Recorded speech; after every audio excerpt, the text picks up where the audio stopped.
Assalamualaikum warahmatullahi wabarakatuh. Perkenalkan saya Bayu Trijananto 205111073. Terima kasih pada Bapak Muhammad Najib Asrof yang telah memberikan tugas kepada kami mengenai pembahasan integrasi Islam.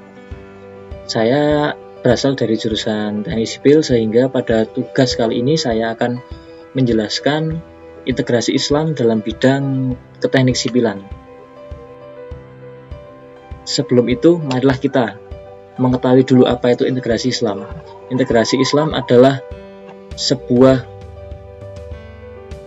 sikap untuk menyatukan prinsip-prinsip, ajaran, dan nilai Islam dengan berbagai aspek kehidupan manusia, termasuk dalam bidang sosial, ekonomi, politik, atau budaya. Bahkan juga bisa dipadukan dengan aspek pembangunan dan teknologi, seperti jurusan saya yaitu Teknik Sipil, sehingga integrasi Islam bisa sangat luas terjadi.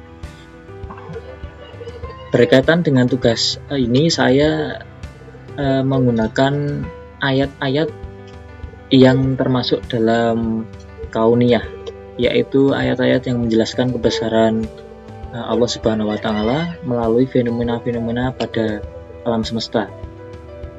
Mungkin juga nanti ada beberapa ayat kauliyah, tapi saya tidak akan menjelaskan lebih dalam karena akan lebih konkret jika penjelasan ini saya sertai dengan ayat-ayat kauniyah. Sebelum itu, marilah kita melihat peristiwa pada zaman dahulu.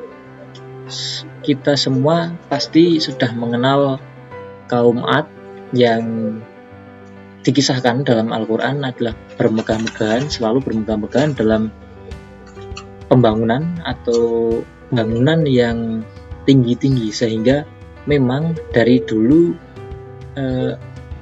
keteknik sipilan sudah dijelaskan, yaitu mengenai bangunan-bangunan yang dibuat oleh pendahulu kita. Walaupun itu semua terlepas dari taat dan ketidaktaatan kaum Ad, tapi itu adalah contoh nyata bahwa integrasi Islam bisa dikaitkan dengan keteknik sipilan, atau kita orang awam menyebutnya adalah pembangunan infrastruktur. Pada contoh nyata di dalam Al-Quran adalah Quran surat Al-A'raf ayat 74, dan ingatlah olehmu di waktu Tuhan menjadikan kamu pengganti-pengganti yang berkuasa sesudah kaum Ad dan memberikan tempat bagimu di bumi. Kamu dirikan istana-istana di tanahnya yang datar, dan kamu pahat gunung-gunungnya untuk dijadikan rumah. Maka ingatlah nikmat-nikmat Allah dan janganlah kamu merajalela di muka bumi dengan membuat kerusakan. Di dalam ayat tersebut adalah kita sudah diingatkan dengan peristiwa kaum Ad yang sudah mendahului kita, adalah menjadikan tanah-tanahnya yang datar sebuah istana-istana dan dipahat gunung-gunungnya. Artinya banyak sumber daya alam dari gunung kita manfaatkan untuk kita menjadikan sebuah infrastruktur atau bangunan. Selanjutnya, selain dari ayat tersebut, juga ada Quran surat Asy-Syu'ara ayat 149 yang berbunyi, dan kamu pahat sebagian dari gunung-gunung untuk dijadikan rumah dengan rajin. Kemudian ada juga saat di dalam Quran surat As-Saffat ayat 95, apakah kamu menyembah patung-patung yang kamu pahat itu? Artinya metode pemahatan atau metode salah satu metode untuk membuat bangunan itu sudah dijelaskan dalam Al-Quran.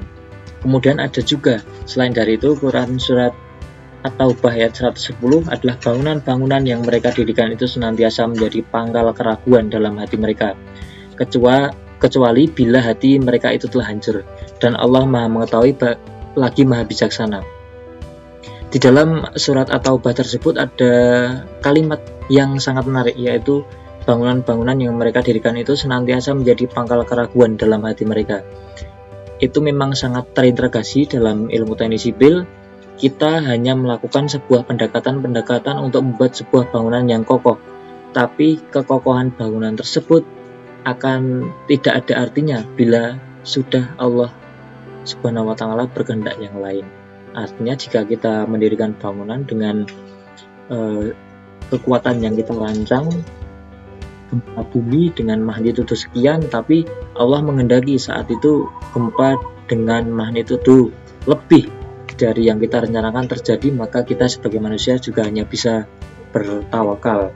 Kemudian ada juga surat Al-Kahf ayat 21, dan demikian pula kami mempertemukan manusia dengan mereka agar manusia itu mengetahui bahwa janji Allah itu benar dan bahwa kedatangan hari kiamat tidak ada keraguan padanya. Ketika orang-orang itu berselisih tentang urusan mereka, orang-orang itu berkata, dirikanlah sebuah bangunan di atas gua mereka, Tuhan mereka lebih mengetahui tentang mereka. Kemudian ada juga di dalam Quran surat Asy-Syu'ara kembali adalah ayat 128, apakah kamu mendirikan pada tiap-tiap tanah tinggi bangunan untuk bermain-main? Artinya kita ditanya oleh Allah Subhanahu wa Ta'ala, apakah kita hanya bermain-main atau kita mengambil kemanfaatan dari bangunan tersebut.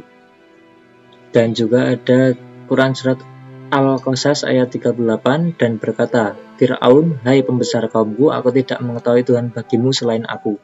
Maka bakarlah hai Haman untukku tanah liat, kemudian buatkanlah untukku bangunan yang tinggi, supaya aku dapat naik melihat Tuhan Musa. Dan sesungguhnya aku benar-benar yakin bahwa dia termasuk orang-orang pendusta. Ya, ini juga menarik. Ada kisah zaman dahulu adalah Fir'aun akan membuktikan keberadaan Tuhan Nabi Musa, sedangkan dia sendiri adalah mengakui bahwa dirinya adalah Tuhan, sehingga membuat bangunan setinggi mungkin untuk melihat Tuhan kita, Tuhan umat Islam, Allah Subhanahu wa Ta'ala. Melalui ayat-ayat tersebut kita sudah sangat bisa melihat integrasi Islam dalam dunia keteknis sipilan, tapi juga kita sebagai umat manusia harus selalu memegang teguh prinsip-prinsip Islam, yaitu dalam sebuah bangunan saya besok mungkin berkesempatan sebagai pelaksana atau pengawas atau perencana sebuah bangunan adalah sebisa mungkin membuat bangunan tersebut bermanfaat dan tepat guna dengan perjalanan yang jujur dan tidak melakukan sebuah penyelewengan, karena kita sudah banyak tahu bahwa proyek-proyek di Indonesia adalah tempat yang berpotensi untuk melakukan sebuah tindak ketidakjujuran.